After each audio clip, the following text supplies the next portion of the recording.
de Abdelkrim en 1921, hace ahora 100 años. Quizá ahí está, ¿no? La magia, que era lo que yo preguntaba, que cómo se consigue ese estilo donde uno pues nota realmente los propios sentimientos de los distintos personajes. Claro, cuando uno tiene que contar la historia de su propia familia, de alguien de su propia familia, pues yo creo que ahí es donde reside, ¿no?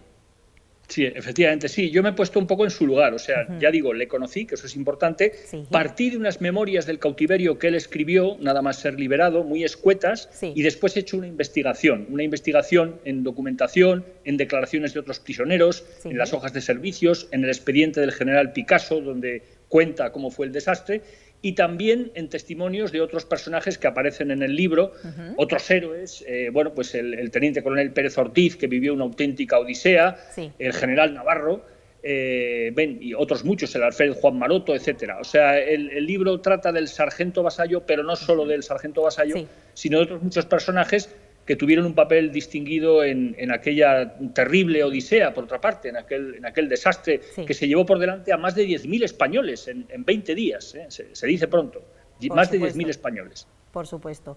Novelar todo esto, hilar todo esto, fácil tampoco debe de ser, porque claro, tú lo que has querido es contar con la mayor veracidad posible pues un cautiverio muy, muy duro.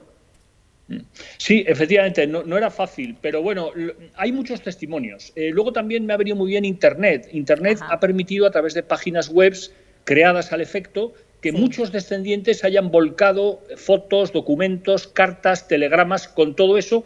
Pues bueno, la verdad es que yo llevo 10 años trabajando en este tema, no es fácil, es un encaje de bolillos, el ir cruzando las historias de unos y de otros cronológicamente en ese año y medio, desde julio del 21, que se produce el desastre, hasta enero de 1923, en que los prisioneros son rescatados con 4 millones de pesetas de la época, a cambio de 4 millones de pesetas. Bueno, pues lo que hago es hilar, unir, entrecruzar esas historias y bueno, y me ha salido este libro que, en fin, que espero que les guste a los lectores, ¿no?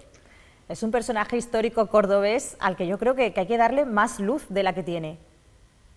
Sí, efectivamente, él nació en Córdoba, creo que era la calle Alfonso XII, creo que era, donde era el domicilio de sus padres, que vivían allí, 5 hermanos. Él estudió allí en el colegio, él siempre llevaba a Córdoba en su corazón. Cuando yo le conocí ya muy mayor, retirado, jubilado en Zaragoza, donde acabó sus últimos años, siempre hablaba de Córdoba con gran cariño. Tenía una gran devoción a San Rafael, el patrono de Córdoba, y de hecho lo mencionaba. En el libro lo dice varias veces, en momentos de peligro. Por ejemplo, hay un momento terrible en el que ponen a todos los cautivos, los rifeños, como si fueran escudos humanos, delante de las casas de Axdir, ante las baterías españolas, ¿no? Y bueno, es un momento terrible, una tortura psicológica, estar ahí de escudos humanos. Bueno, pues ahí él dice que él invocaba al arcángel San Rafael. Milagrosamente, ninguno de los prisioneros resultó herido en aquel combate. Entonces él recordaba eso, recordaba bueno, la estación de ferrocarril de Córdoba, porque su padre trabajaba de jornalero allí, ¿no?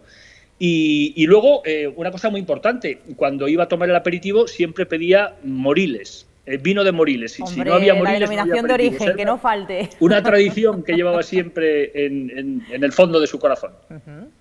Es historia de Córdoba y es historia también, por supuesto, pues universal. Además, se retrata, pues como bien has comentado tú al inicio de la entrevista, un momento muy, muy duro, es decir, que es una narración dura, nos vamos a encontrar con una narración dura, pero también es cierto que comentamos, aquí no podemos leer en la contraportada, a mí me ha llamado mucho la atención, que es presenciaron lo peor que da de sí el ser humano, pero también las hazañas más gloriosas.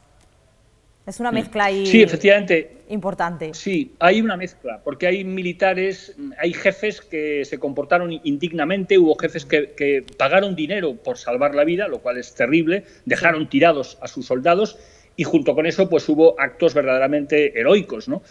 Bueno, comenzando por el equipo de sanitarios que formó el sargento Vasallo para curar a los heridos, a los enfermos de tifus, hubo mucho tifus allí, y con consejos a distancia de un teniente médico, pues fueron atendiendo a los heridos. Esa fue un poco la labor humanitaria. Otra labor importante que hizo el sargento Vasallo fue organizar una brigada de enterradores, porque había más de 600 cadáveres bueno, pues desperdigados por las colinas de Anual, de Igueriben, del desfiladero del Izumar, de la costa, por ejemplo, de la posición de Sir Idris, y Vasallo y otros cautivos enterraron a más de 600 españoles que estaban por allí. Bueno, pues es una labor importante, bonita. Incluso consiguieron identificar a algunos y enviar a sus familias en España efectos personales o cartas en las que explicaban el paradero de aquellos pobres soldados.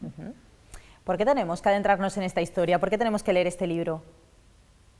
Bueno, yo creo que primero, eso sí que es memoria histórica, ahora que se habla tanto de ella. Tanto, y se ha olvidado. está tan en boga. Nos hemos quedado sí. en la guerra civil, pero es que antes hubo el desastre anual, que tiene mucho que ver. Marruecos está en el origen de la llegada de la dictadura de Primo de Rivera, de la llegada de la Segunda República, de la caída de Alfonso XIII. Muchas de esas cosas no se pueden entender sin comprender la guerra de Marruecos, que produjo un impacto terrible en la sociedad española de aquella época, en la juventud española. Bueno, pues aquello fue una especie como yo digo un poco, quizá exageradamente, pero bueno, de Vietnam, el Vietnam español, ¿no? Donde, ya digo, muchos jóvenes perdían allí la vida, ¿no? Si no eran capaces de pagar para evitar ir a África, pues terminaban yendo a Marruecos, ¿no? Y murieron allí, ¿no? Entonces, muchos problemas del siglo XX, de la España del siglo XX, solo se pueden entender a través de Marruecos. Y una segunda razón es que, en fin, yo creo que es aunque son hechos reales, rigurosamente ciertos, se puede leer como una novela de aventuras porque está llena de incidentes. Hay palizas, hay intentos de violaciones, hay fugas, hay evasiones, hay enfermedades, hay héroes y hay traidores, hay de todo. Hay de todo, tiene todos los ingredientes, por supuesto, para que pasemos un muy buen rato leyendo. Alfonso, muchísimas gracias por estar con nosotros y por supuesto, que nos adentramos en la lectura de este libro. Gracias, de verdad.